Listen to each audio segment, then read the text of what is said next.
Yay! New igniter is in. Let's see if we can actually get this thing to fire, and this little dumb box is the reason for all the frustration. New igniter's in. Let's give this a shot.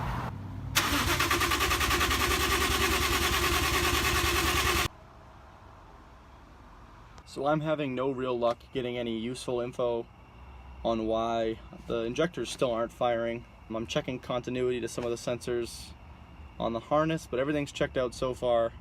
So everything is kind of leaning toward a bad ECU. I'm gonna have to chase down the company I bought the engine from to try to get them to send me a new computer, which is probably gonna be a pain. But I'm gonna keep trying to find some solution. If not, I'm just gonna call it a night because this is just depressing. It's never fun to have things just not work.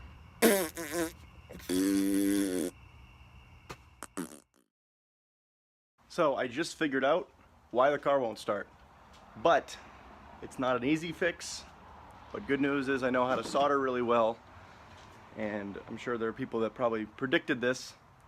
But it's the ECU. And I will show you how I know.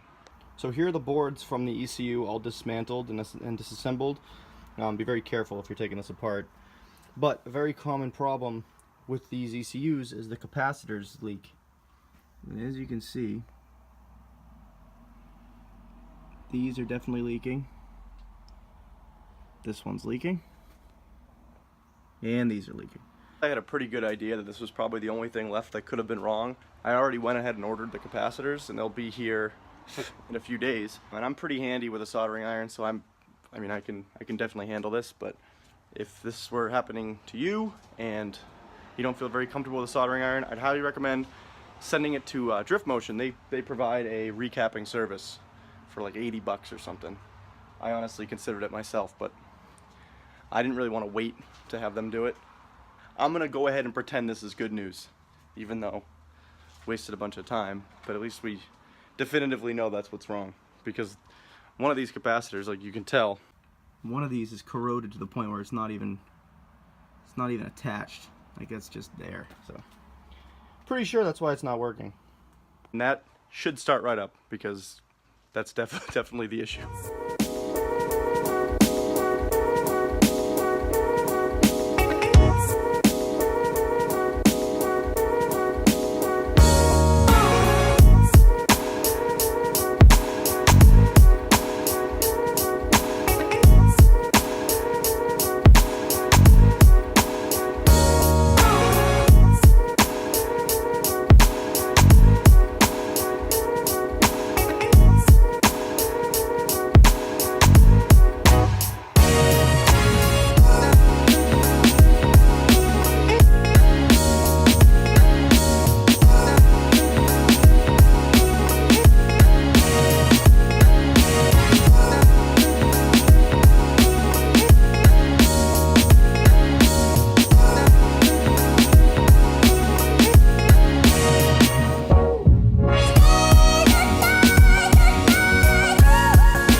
So this turned out to be a real piece of work. A bunch of traces that I found got corroded from the electrolytes and the capacitors.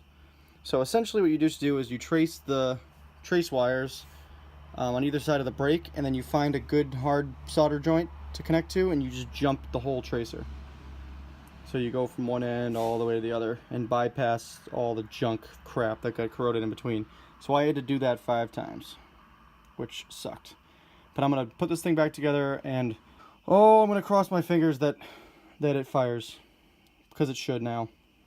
Moment of truth, I have this back together. Gonna go stick it in and fire it up, and maybe this time it'll fire.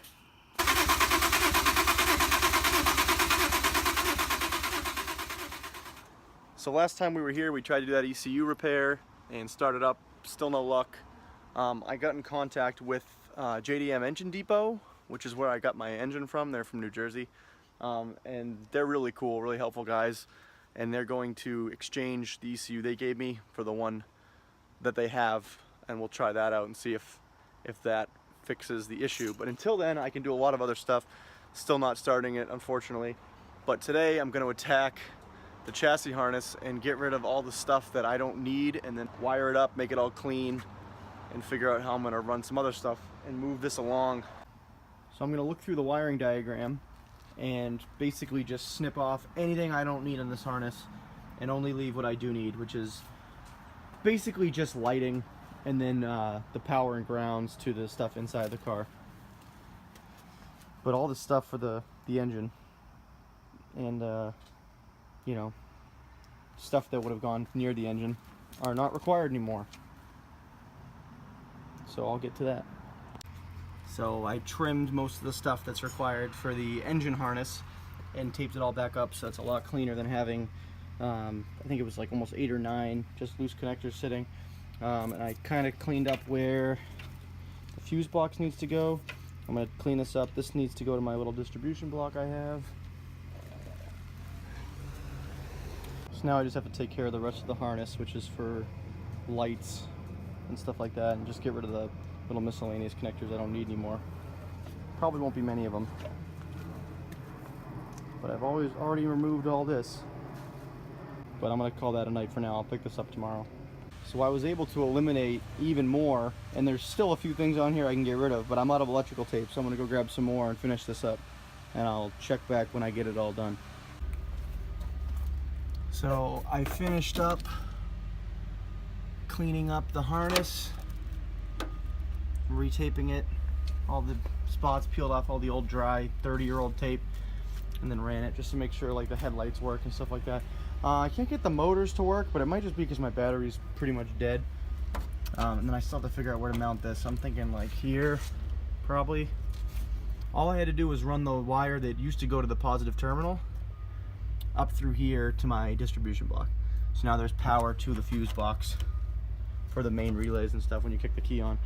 And now all that works. So I'll call that a success for today. So I just got the new ECU in the mail and I hooked that up. I also wired the ignition and starter signal from the key so I can just turn that to try it. Oh, I'm nervous. Hopefully this works. Moment of truth. Okay, ready? Go ahead.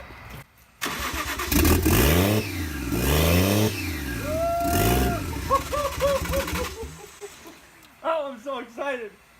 Oh, it runs. Oh, yes. It runs. It runs. It runs. So I didn't actually show it, but the old ECU is definitely bad, but also the new igniter was bad. So I hooked up the new ECU and it didn't do anything. And I was just checking around with some, basics and saw that there was no power going to the coils. So I figured I'll just try throwing in that broken, kind of cracked igniter and stick it on there. First try, starts right up. That's just how I don't even care at this point that I've been working on it forever. I'm just so pumped that it finally starts up. But on that awesome note, I'm going to end this. If you like it as much as I did, please hit the like button. If you want to keep following along with this car and other videos I put out, please hit subscribe. I'll catch you guys next time. Bye.